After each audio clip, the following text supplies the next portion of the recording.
Alam mo, Susan, ang pagrampa, wala daw sa edad yan. Oh, Ganyan. Ayan, galing. Rampa ba yun? Di man rampa yun eh.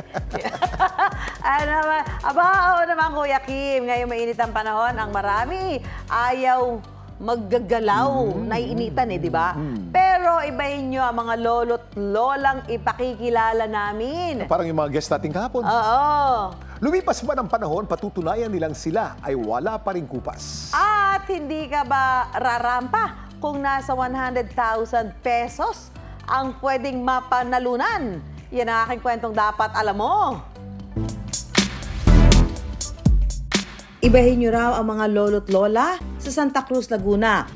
60 years old, Pogi Lolo ng Barangay Sangwa! Rumarampa sa entablado, todo kung kumendeng.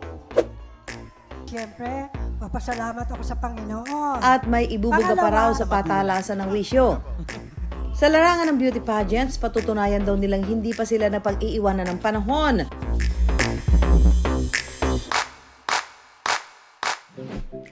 Break daw muna sa siesta ang 23 senior citizens na ito para sa gaganaping pageant ng mga lolo at lola. Nung last April 1, nagkaroon kami ng pre-pageant para sa ating pinakamagandang lola at pinakapoging lolo. So nagkaroon dito ng pagpapakilala. Ngayong gabi bilang coronation night, dito natin makikita na ating po mga lolo at lola ay natatangi. 14 na lola at 9 na lolo ang kalahok. Ang hair and makeup, pati na ang kanilang mga susuotin, sagot daw ng mga nag-organisa ng paligsahan. Ito yung paraan upang mabigyan natin ng importansya ang ating mga nakakatanda at sila ay yung napaka-importanting sektor ng ating pamayanan. Ang 84 anyos na si Lola Mayet, isa raw sa nagpapatunay na age is just a number. Ito po ang pinaka-first time, lahat-lahat po. First time nag-makeup and first time pa rin rarampa. Wala po akong practice talaga. I am Mayet Ludel, 84 years old. Ang hinihingi ko lang sa Panginoon ay lakas ng tuhod and lakas ng dibdib. Ang hangad ko lang naman kasi ma-enjoy ko yung buhay ko as 84 years old. Wala akong inaasahan na panalo. Si Lolo Julio naman, hindi raw akalaing makararampa sa edad na 80. Naku po ay nakikayot lang. Hindi ko sukat akalain na makasali ako sa ganitong pageant.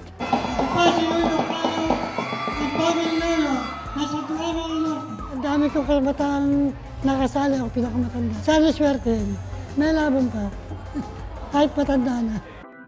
Dahil may edad na nga ang mga kalahok, binibigyan pansin din ang kanilang kaligtasan. Kaya bawat isa may nakatoka ang barangay na umalalay saan man sila pumunta.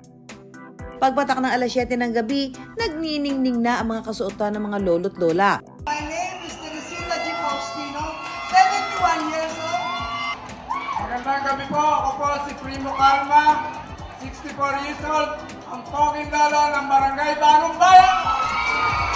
Siyempre, ang mga manonood may kanya-kanyang pambato. Hindi rin sila nagpahuli sa talent portion.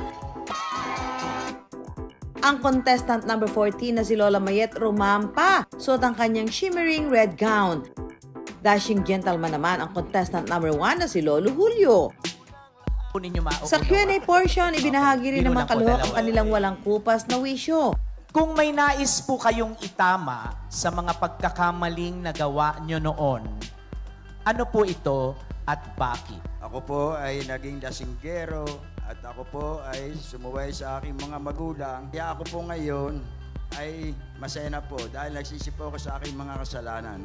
Matapos ang ilang round, ang itinanghal na pinakamagandang lola ng Santa Cruz, Laguna, si Lola Margarita Garde ng Barangay San Jose na stand out sa kanyang asul at malaparu-parong gown.